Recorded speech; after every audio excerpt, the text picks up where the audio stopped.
વડીલો, વાલીઓ તથા મારા વહાલા વિદ્યાર્થી મિત્રો, મારું નામ ગોરફા દિવ્યા છે અને હું ધોરણ 7માં અભ્યાસ કરું છું.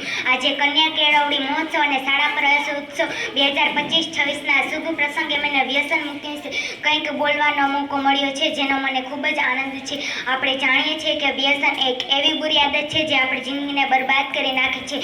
તમાકુ, દારૂ, સિગરેટ, ગુટકા જેવા વ્યસનો આપણા શરીરને અંદરથી ખોખલું કરી નાખે છે, જેથી ફેફસા, હૃદય અને લીવરને ખૂબ જ નુકસાન થાય છે.